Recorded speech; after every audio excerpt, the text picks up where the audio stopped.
Oke, shalom, selamat pagi semua. Selamat datang di Root, Reaching Out Others Together. Oke, selamat pagi teman-teman semua. Perkenalkan. Pagi. Pagi, Pagi, Bang. pagi. Ya, perkenalkan nama saya Jeremy Raja Halasan Pasaribu yang akan menemani teman-teman di pagi hari yang cerah ini. Dan tentunya saya nggak sendirian. Saya bersama dengan rekan-rekan saya yang setia menemani saya selalu. Oke, shalom Bang Roy. Shalom Raja, shalom semua teman-teman. Oke, shalom Kak Estu. Shalom, Bang. Ya, shalom Kak Sarah, Gracia. Shalom. Dan yang terakhir ada Bang Dedi. Shalom, shalom. Puji Tuhan ya, kita full tim untuk hari ini. Yay. Oke teman-teman, puji Tuhan kita bisa berkumpul pagi hari ini. Tentunya kita akan membahas topik yang lebih cetar, membahana lagi dari hari-hari sebelumnya. Kita akan membahas, kalau kemarin kita bahas tentang cinta-cintaan atau pertanyaan, kalau sekarang lebih dalam lagi. Gitu ya. Apa itu? Ya nanti teman-teman sama-sama akan tahu ya. Nah, saya mengundang teman-teman yang yang belum subscribe ya. Channel YouTube kami bisa subscribe ya. Yang belum follow podcast kami di Spotify bisa follow juga ya. Bisa didengar dari awal sampai akhir dan saya yakin teman-teman semua akan diberkati oleh podcast yang kami sajikan tentunya. Amen. Oke, teman-teman, kita langsung saja ya. Pada pagi hari ini kita akan membahas tentang hawa nafsu seks ya. Wow. Ya, siap-siap ya. Teman-teman, pantengin terus dari awal sampai akhir dan saya yakin teman-teman saya juga sudah siap ya untuk kita berdiskusi satu sama lain. Oke. Saya mau mulai dengan abang saya dulu ya, Bang Roy. Halo, Bang. Halo. Pagi. Ya Bang, nah ini cukup menarik ya pembahasan kita pagi hari ini Bang, karena hawa nafsu seksual ini kan ya seringkali membuat anak muda merasa tidak berdaya gitu ya. Anak muda ya banyak ya yang selama ini saya dengar juga gitu ya, kayaknya sulit banget untuk bisa menang dalam perkara ini. Nah tentunya menurut Bang Roy sendiri ya tentang dosa hawa nafsu ini seperti apa sih? Kenapa sih begitu cukup mematikannya bagi anak-anak muda? Ya, gimana Bang? Iya, makasih Jaya untuk pertanyaannya. Memang kita harus pertama-tama menyadari dulu bahwa memang dunia ini sudah begitu rusaknya sih. Zaman sekarang makin kesini itu zaman tuh makin parah, makin mengerikan gitu ya. Pergaulan kita itu makin nggak terkendali. Kebebasan yang kita miliki hari ini dengan semua kemajuan teknologi bahkan itu justru makin membuka lebar bagi banyak sekali kesempatan atau potensi hawa nafsu itu masuk gitu dari HP, dari internet, dari mana-mana. Lalu cara orang hari ini menunjukkan keberhargaannya dengan menunjukkan lebih kepada penampakan, keseksian dan lain sebagainya. Itu kan banyak sekali hari ini godaan-godaan mata seperti itu kita alami. Sebenarnya nggak hanya anak-anak muda yang kenal Tuhan, tapi yang sudah kenal Tuhan banyak juga yang jatuh. Jadi ini pasti akan terus bergulir, makin besar kita alami.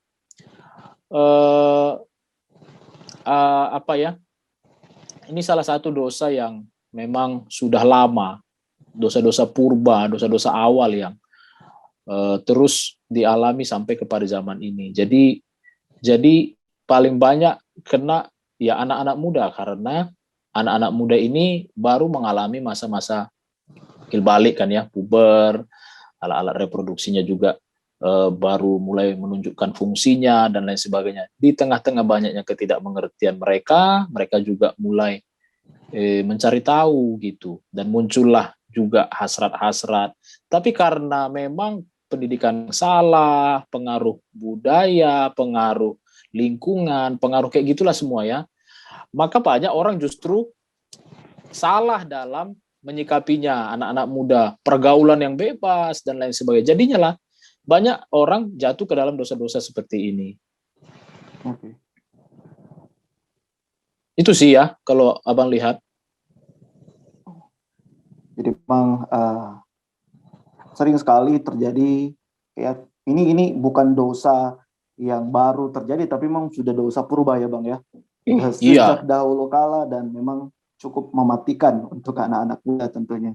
Nah kalau Kak Sarah sendiri bagaimana Kak? Kenapa sih ini cukup sulit ya untuk anak-anak muda itu sendiri, dan kenapa ini rasanya anak-anak muda banyak tidak berdaya dengan dosa hawa nafsu seksual ini?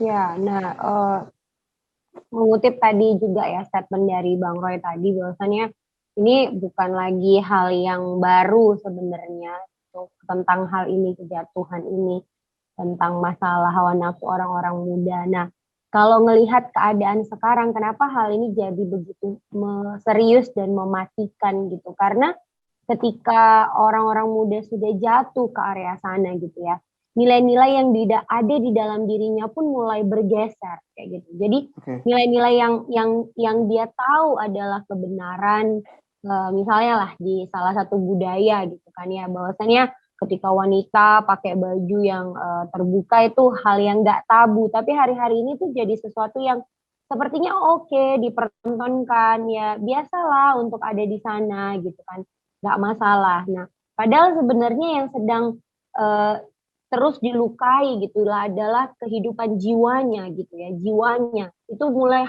dilukai, mulai hancur, mulai semakin nggak stabil gitu, sampai akhirnya ini mengubah gitu pandangan dia tentang hubungan, mengubah pandangannya tentang bagaimana wanita, karena saya dari sisi wanita ya gitu, bagaimana menjaga kekudusan gitu ya, hal-hal yang nggak boleh sembarangan dipertontonkan ya, karena mulai bergesernya itu pandangan-pandangan, karena ya firman Tuhan juga bilang kan, firman Tuhan yang memerdekakan gitu, tapi hari-hari ini pengetahuan dunia dari media sosial, pengaruh lingkungan itu sangat mendorong sekali gitu untuk kita mulai bergeser dari nilai-nilai kebenaran, dan ini memang mematikan sekali gitu, sehingga karena kalau sudah terjebak di dalam keadaan itu gitu kan, sudah terjebak dalam kehidupan yang biasa tanda kutip mempertontonkan gitu, dan biasa terjebak dalam hawa nafsu orang-orang muda ini, ya sulit untuk lari sebenarnya, sulit untuk bisa, karena mereka merasa kayak ya sudahlah gitu, saya sudah ada di sana gitu kan, saya sudah terlanjur jatuh di sana, dan itu menyedihkan gitu. Beberapa rekan-rekan dulu waktu saya masih kuliah di S1 juga gitu kan, ada yang bahkan dia seperti menjadi kayak budak gitu, kayak budak daripada dosa itu gitu, udah terjebak di sana gitu, budak dari dalam dosa itu, kayak setelah melakukannya, setelah jatuh dalam hubungan yang nggak kudus itu gitu, hubungan yang belum seharusnya boleh mereka jamah gitu kan, ya pasti menyesal, ujung-ujungnya menyesal, tapi ketika mau lari terjebak lagi, jatuh lagi ke sana, dan itu benar-benar kan karena jiwanya di sana yang mulai, ya menurut saya, pandangan saya memang mulai dilukai, mulai hancur gitu, seperti itu sih Ja. Wow, berarti dikatakan mematikan itu membuat kita merubah cara pandang kita, dan juga membuat orang itu sulit terlepas gitu ya Kak ya. Ya, setuju. Kayak terjebak dengan dosa itu makanya kenapa dikatakan cukup mematikan. Nah kalau dari Bang Det sendiri bagaimana Bang menanggapi tentang ini? Oke. Sebenarnya kita perlu tahu ya, kita perlu memahami bahwa Tuhan itu menciptakan segala sesuatu dan menginginkannya tertib. Nafsu itu kan baik sebenarnya ya, dan itu kan kita punya, sama seperti emosi. Emosi kan baik, manusia punya emosi. Tapi emosi itu jadi tidak baik ketika dia menjadi negatif, emosi negatif. Nah, jadi itu kan dampaknya nggak baik. Nafsu kita mengingini ya, tapi dasarnya apa? Nah, itu kan jadi salah. Akhirnya itu menjadi tidak tertib gitu. kalau Tuhan mengingininya, kalau misalnya kita belajar dari firman Tuhan, itu kan dasarnya harus kasih ya, gitu. Dasarnya harus kasih. Tapi itu kan akhirnya karena dosa akhirnya bertentangan ya, dari yang benar dari yang tidak menjadi yang tidak benar. Ya akhirnya didasari oleh keinginan daging jadinya.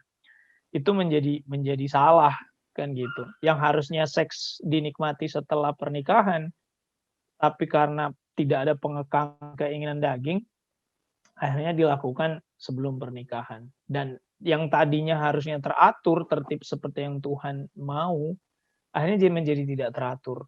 Dan segala sesuatu yang tidak sesuai dengan maksud atau apa yang Tuhan tetapkan, itu kan menjadi mematikan ya sebenarnya.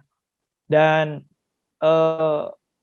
kalau kita bicara soal hawa nafsu seks ya, ini kan bagian intim dari sebuah komitmen ya, salah satu ya, mungkin bisa dibilang salah satu atau satu-satunya, saya belum bisa menyimpulkan, ini salah satu lah bisa saya bilang gitu, bagian intim dari satu buah hubungan.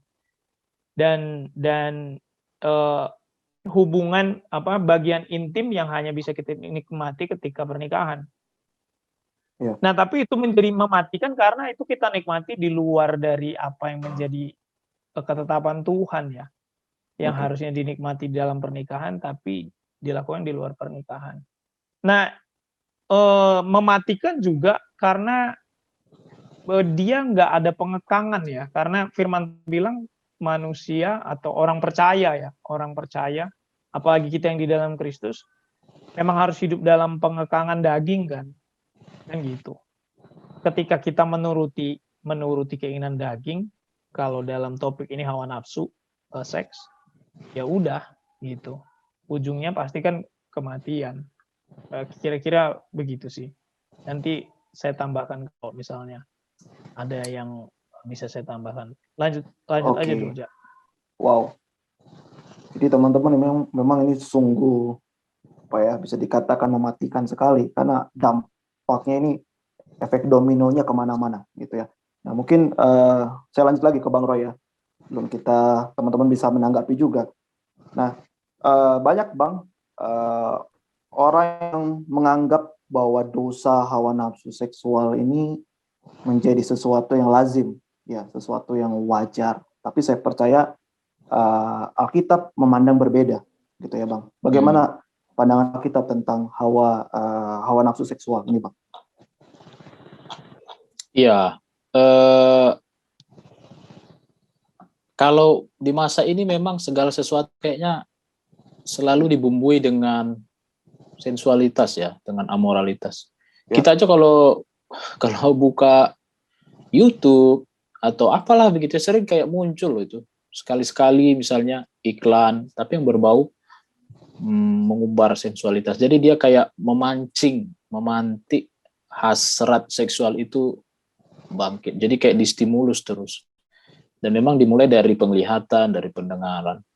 Makanya memang harus hati-hati. Bilang Bang Diri tadi itu bisa fatal, bisa sangat berdampak. Karena apa? Ya karena memang ini akan menjalar ke dosa-dosa yang lain. Ya. Tapi kita harus ngerti bahwa Alkitab berkata itu harus dimatikan ya dalam diri kita.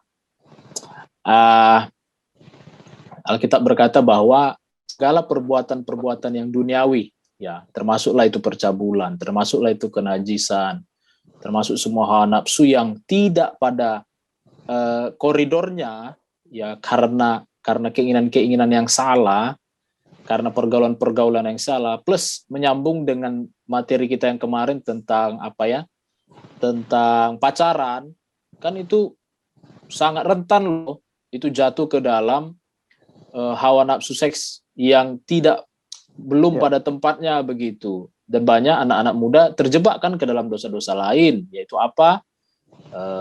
Kemunafikan, kebohongan,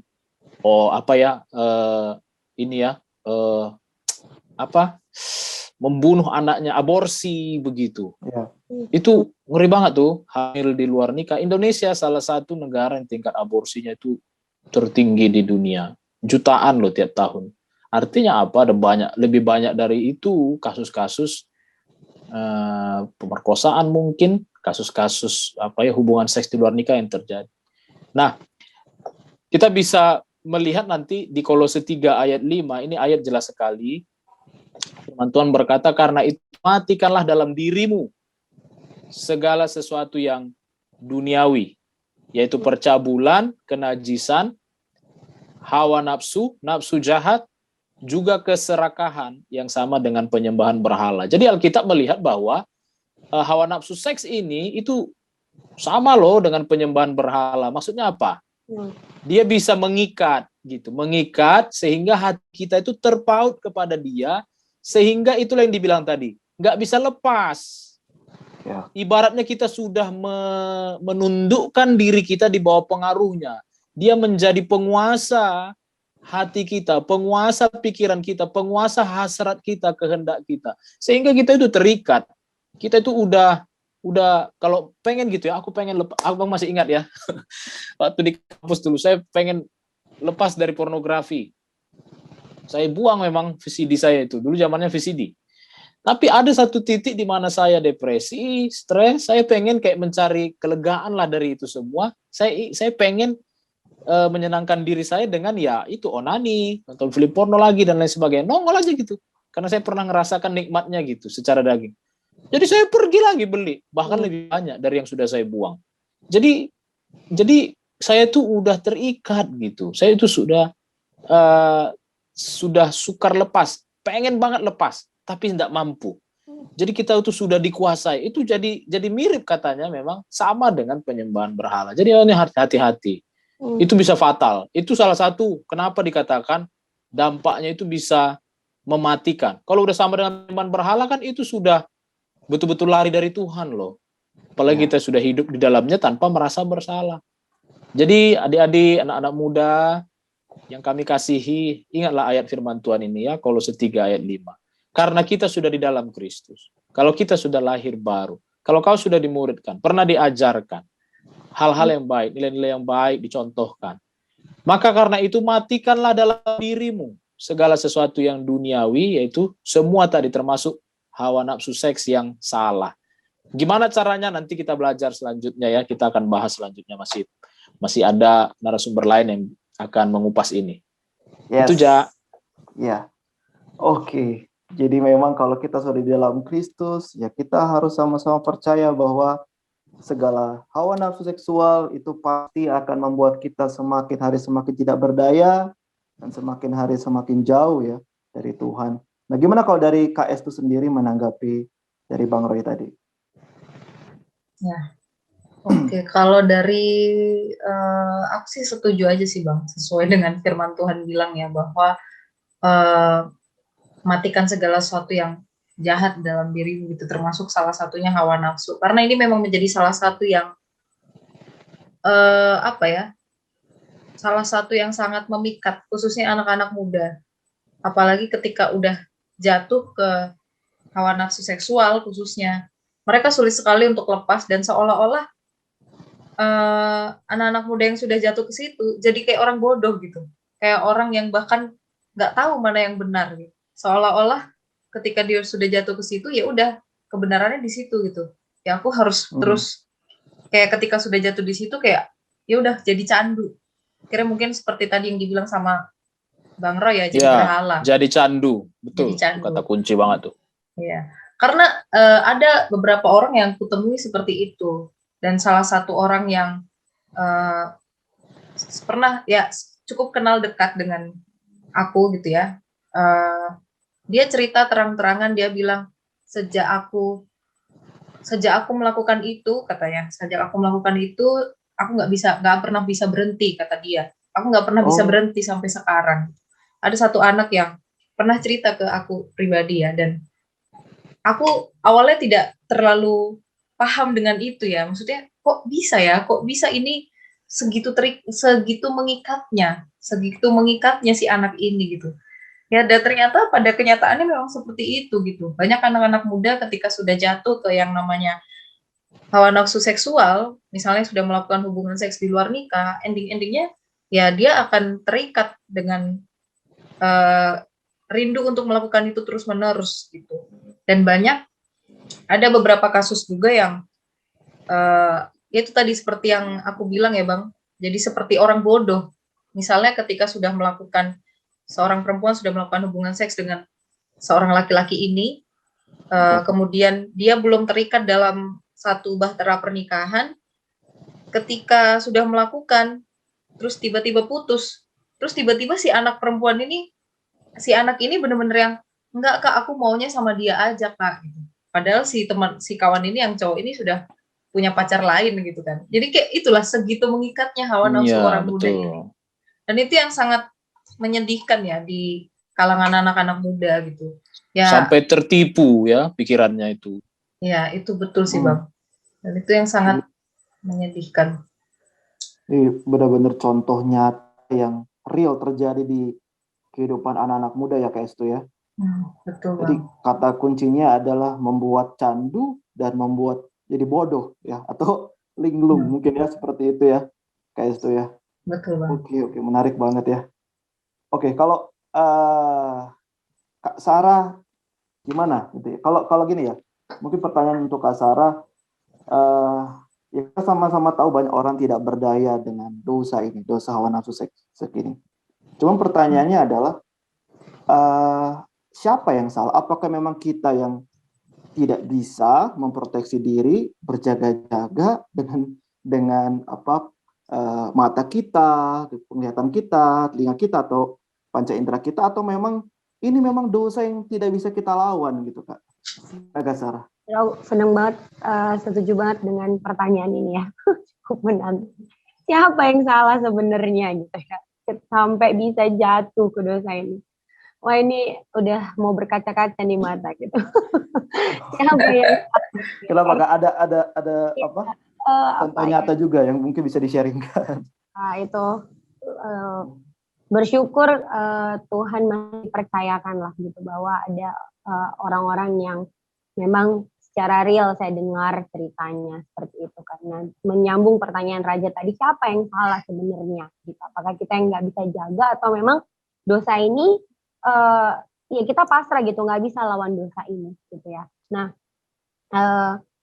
saya ingat satu cerita gitu ya di firman Tuhan, di Kejadian lah, pasti teman-teman juga tahu tentang Dina dan Sikem gitu. Bahwasannya itu di Kejadian 34 ya. Dina ini menghampiri gitu, pergi ke suatu tempat yang baru, bertemu dengan orang-orang dari negeri yang lain katanya. Sampai dia bertemu Sikem, di sana Sikem jatuh hati, diculiknya, diperkosanya, sampai akhirnya Sikem ini katanya jatuh hati lah sama si Dina ini. Nah, kalau menarik dari cerita ini gitu, kenapa kok bisa gitu ya jatuh si Dina ini yang tadinya pasti saya pikir ya, nanti minta pandangan abang-abang dan teman-teman semua, apakah ada orang yang merencanakan dirinya jatuh di dalam dosa? Kayaknya enggak gitu ya. Enggak ada orang yang sengaja merencanakan dirinya untuk, saya mau berdosa, saya mau jatuh dalam dosa hawa nafsu seks ini. Saya sudah siap untuk jatuh. Sepertinya enggak gitu ya. Enggak ada yang merencanakan itu gitu. Nah, tapi kenapa bisa terjebak ke sana? Pasti ada situasi di mana kita tidak bisa mengendalikan gitu ya. Kita jatuh dalam suatu keadaan gitu ya, lingkungan di mana kita nggak bisa menunjukkan nilai-nilai kebenaran di dalam diri kita gitu. Kita tidak menjagainya. Nah, firman Tuhan kan bilang, sangkal diri, pikul salib, ikut Tuhan setiap hari gitu. Itu jelas sekali gitu. Dan tapi ketika hidup kita sudah mulai bergeser dari nilai-nilai itu, kita mulai ya tidak berdoa lagi, kita mulai terbiasa dengan teman-teman yang ngomongnya porno, gitu loh. Okay. Jadi kayak ada teman-teman lingkungan kerja, lingkungan yang baru yang ngomongnya bercandanya udah porno dan kayaknya biasa aja gitu. Nah, 1-2 kali mungkin memang kita nggak langsung jatuh ke area itu gitu.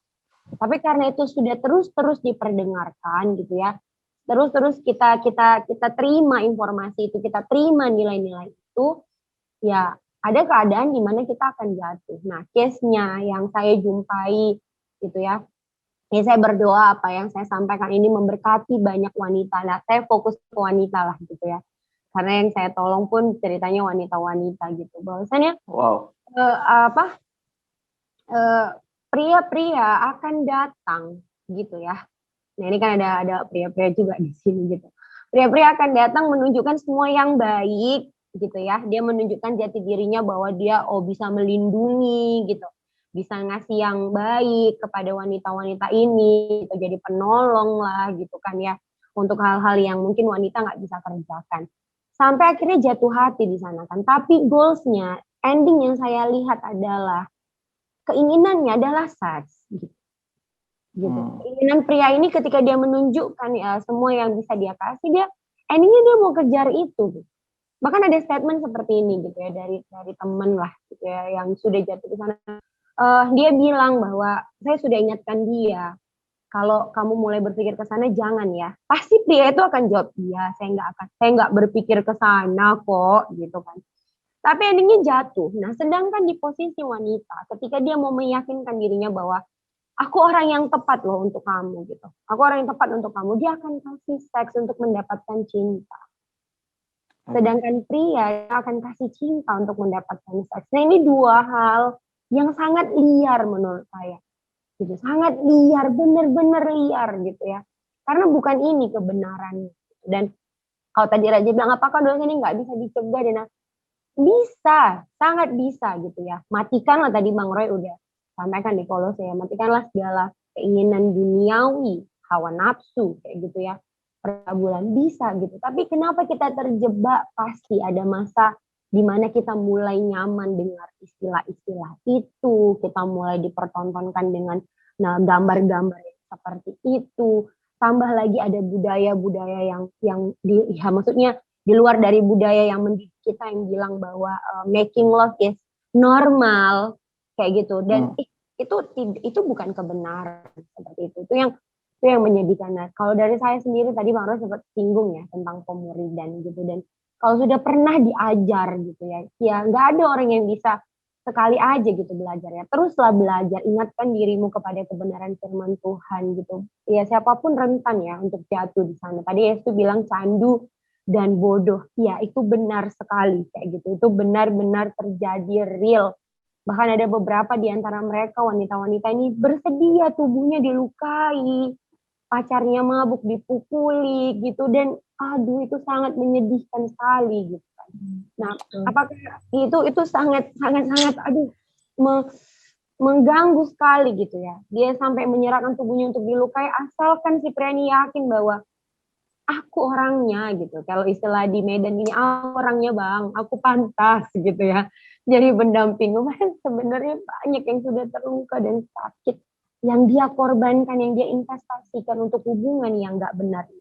Apalagi sudah jatuh di dalam area seks itu. Nah saya dulu nggak apa ya, agak sedikit lagi gitu. Nggak apa-apa Kak. Ada temen gitu ya. Saya kenal dari media sosial aja. Dulu kan lagi booming-boomingnya wanita-wanita tuh pasang bulu mata gitulah. Jadi saya sama anak PS saya kita cobalah gitu ya. Kami hubungin satu kontak secara online. Singkat cerita kami bertemu dengan si teman ini dan ternyata dia masih di bawah saya usianya. Jadi waktu pasang bulu mata tuh kan kita baring ya, dipasangin gitu. Kami datang ke kos-kosannya, dia buka kos-kosannya untuk pasang bulu mata. Jadi singkat cerita, akhirnya saya bisa penginjilan ke dia gitu. Jadi saya cerita tentang Tuhan Yesus gitu ya, dan akhirnya kita jadi save-savean kontak WA gitu. Suatu hari saya ngelihat story dia gitu ya, mengiris-ngiris tangannya gitu, mengiris-ngiris tangan. Jadi saya langsung nggak tenang gitu kan, walaupun kami hanya sekali itu ketemu, saya langsung telepon, halo, ini aku Sarah yang waktu itu kamu pasangin. Iya, kenapa? Itu tangan kamu atau tangan siapa ya Dek gitu. Saya beranikan bertanya langsung gitu. Dan bilang, iya Kak itu saya gitu. Kamu di mana sekarang gitu kan. Dan akhirnya kami kita bertemu, saya lihat semua irisan tangan itu, muka yang lebam-lebam itu gitu. Karena dia mengejar pacarnya dan pacarnya itu sedang selingkuh dengan wanita lain. Padahal dia sudah segala-galanya untuk dinikmati oleh pacarnya ini gitu. Termasuk rekeningnya, tubuhnya dan yang lain. Wah itu saya sendiri saya nangis, dia bingung kenapa kakak nangis gitu ya, saya nggak tahu kenapa saya nangis, tapi saya hancur hati dengan cerita kamu gitu. Beberapa waktu kami berteman, saya tolong dia gitu ya, kami jalan bareng dan bawa dia di dalam komunitas ini. Memang sekali lagi keputusan itu ada di dalam diri masing-masing gitu ya. Nah, dia waktu saya sudah mulai memperkenalkan komunitas gitu ya, makanya kata firman Tuhan kan jangan bangkitkan cinta cuma pada waktunya, itu seperti maut gitu ya. Memang itu tak ketagihan ya, nanti bisa dibahas, itu ketagihan. Dan ketika laki-laki datang lagi seolah-olah dengan sikap hati yang sudah baik, dia kembali kepada pria ini dan dia memblokir saya cari waktu, saya nggak bisa kontak lagi sama dia gitu. Nah, untuk teman-teman yang mungkin hari ini kamu sudah jatuh, ingatlah bahwa kamu dikasihi, kamu berharga. Langkah yang paling sederhana adalah lari, tinggalkan dosa itu. Lari, tinggalkan dosa itu. Itu sih dari saya aja. Oh. Jadi benar-benar habis ya kalau orang sudah terjerat dengan dosa ini ya. Tadi Kak Sarah jelaskan bukan hanya tubuhnya aja yang habis, mungkin rekeningnya juga habis gitu ya. Semuanya habis ya. Begitu dibodohi atau begitu menderitanya seseorang bila terjerat dengan dosa hawa nafsu seks ini gitu ya. Dan nambahin dikit ya. Ya, silakan Bang. Gini, tadi muncul aja pikirannya begini, kan seharusnya itu kita lakukan di dalam pernikahan yang kudus. Jika sesuatu kita lakukan di dalam kebenaran, kita percaya Roh Kudus berkarya di sana, betul ya. Tapi ketika itu dilakukan di luar kebenaran, berarti roh jahat yang berkarya lah di sana, istilahnya gitu. Jadi roh kerja di sana gitu. Roh jahat akan buat yang lain-lain macam-macam sampai yang tadi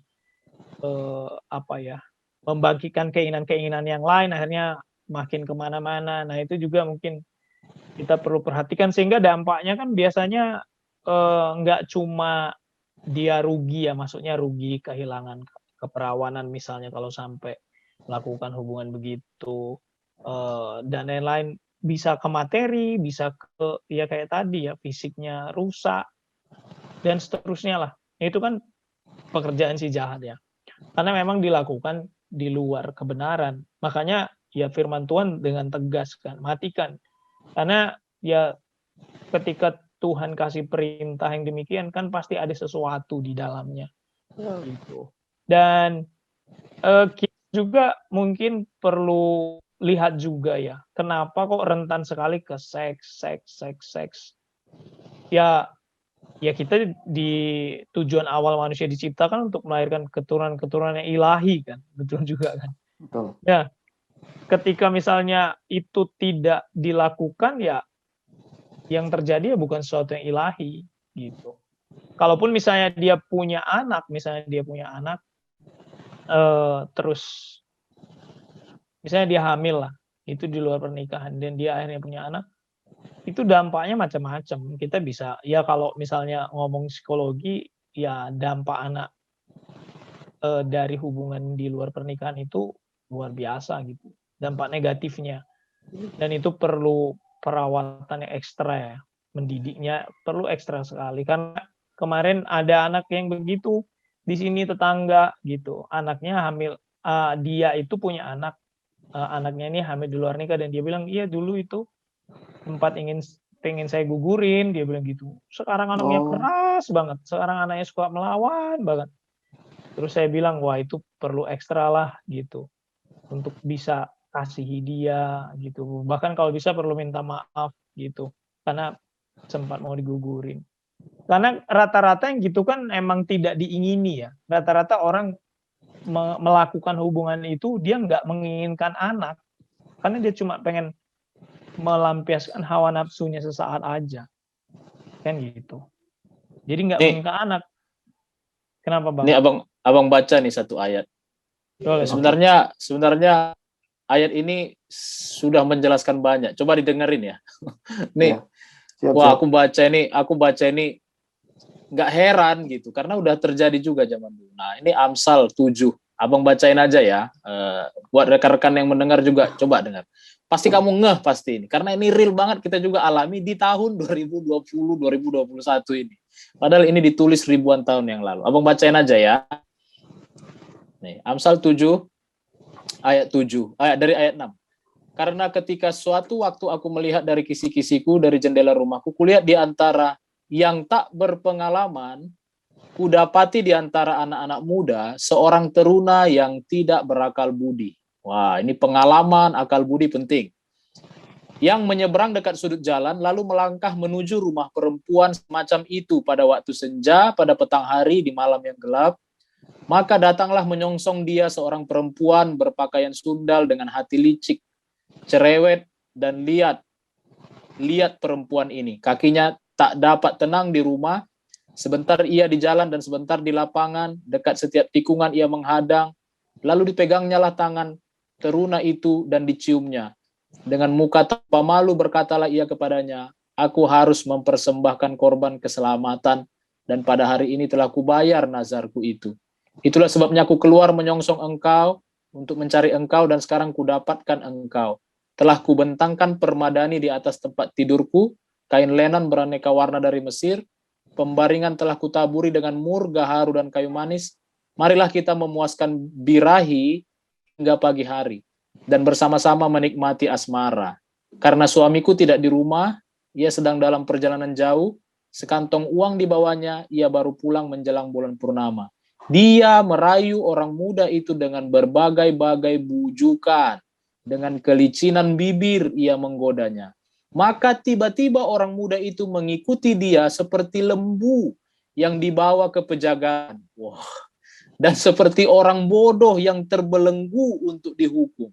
Sampai anak panah menembus hatinya, seperti burung dengan cepat menuju perangkap, dengan tidak sadar bahwa hidupnya terancam. Wah, Amsal 7 ayat 6 sampai 23. Ini ayat sudah menggambarkanlah semua yang kita bicarakan ini.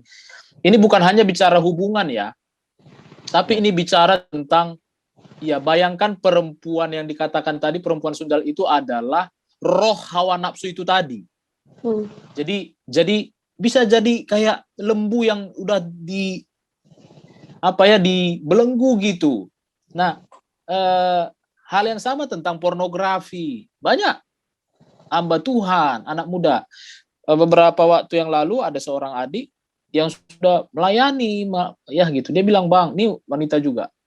Aku nggak bisa lepas dari pornografi. Wow, itu luar biasa. Pria-pria apalagi.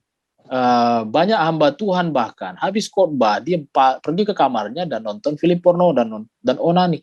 Jadi hawa nafsu ini datang menggoda dengan kelicinan, dengan semualah begitu ya, kesempatan, kenyamanan, kenikmatan yang ditawarkannya. Jadi anak-anak muda, adik-adik, perolehlah akal budi. Ya. Ini bahasanya Cak Lontong ya, berpikirlah, mikir gitu. Ini bukan maksudnya saya mau menghakimi adik-adik, saya melihat ini dengan kasih karena saya itu tahunan bergumul dengan pornografi, onani. Sejak SMP abang mulai jatuh dalam hal-hal kayak gitu. Kenapa? Karena abang lihat di HP temanku dulu, dia tunjukin gambar porno. Awalnya saya kurang mengerti, tapi muncul hasrat. Itu dari situlah saya mulai muncul hasrat saya. Dan saya mencari-cari gambar dan lain sebagainya. Itu terus saya kembangkan pikiran-pikiran ini. Lama-lama saya sudah terjebak. Sampai aku kuliah, itu betul-betul gila. Kenapa ada orang mau menyewa PSK? Kenapa kita pergi ke panti-panti pijat? Ini hamba Tuhan loh bisa melakukan kayak gitu. Suami bisa melakukan seperti itu. Kenapa bisa selingkuh? Kenapa bisa ada biseksual? Kenapa ada LGBT juga bahkan? Kenapa ada semuanya itu terjadi? Semuanya memang dialami, ada sosok hawa nafsu ini yang muncul di jendela kita dan kita melihat itu terus, dan itu terus menggoda kita dengan kelicinannya katanya. Lihat kayak tanah, lihat pintar banget mencari titik celah di hati kita ini. Sehingga tadi kalau kita baca Amsal itu dikatakan bahwa kita nggak sadar itu udah menembus hati. Ya. Dan masuk perangkap kita seperti burung dan nggak sadar. Wah, ini hati kena, pikiran lumpuh, nggak sadar, unconscious gitu. Ya. Bahwa hidupnya terancam. Ada kata terancam. Wow. Jadi kalau engkau hari ini ada di tengah-tengah keadaan seperti itu, nah, bagaimana kita lepas dari itu? Ini menarik untuk dibahas. Mungkin ini perlu dibahas sebagai hal-hal aplikatif yang perlu dilakukan oleh anak-anak muda. Bagaimana lepas dari situ? Wah, mantap nih, Ja. Oke. Iya. Sebelum ditutup Ja, ya. Kita bisa lihat juga ada pernah hamba Tuhan bilang bahwa hawa nafsu itu kalau tidak dikekang itu seks ya terutama itu menghancurkan peradaban gitu. Itu menghancurkan peradaban dari sejak perjanjian lama, dari Sodom dan Gomora dan sampai sekarang itu masih. Nah, jadi tanpa pengekangan termasuk kita kalau kita nggak mengekang itu hancur pasti gitu. Jadi nanti di hubungan suami istri hancur, di hubungan dengan anak-anak hancur ketika kita nggak mengekang itu dari sekarang gitu. Benar. Ya. Sepakat ya, apa yang disampaikan Bang Roy, Bang Dedi dan rekan-rekan semua. Dan tadi Bang Roy sudah sedikit kasih kisi-kisi untuk kita semua gitu ya. Bagaimana supaya kita bisa terlepas dari dosa yang cukup mematikan ini, tapi kita akan lanjut setelah istirahat sejenak ya teman-teman ya. Jadi tetap ikutin podcast ini dari awal sampai akhir. Oke, kita istirahat dulu ya teman-teman. Shalom.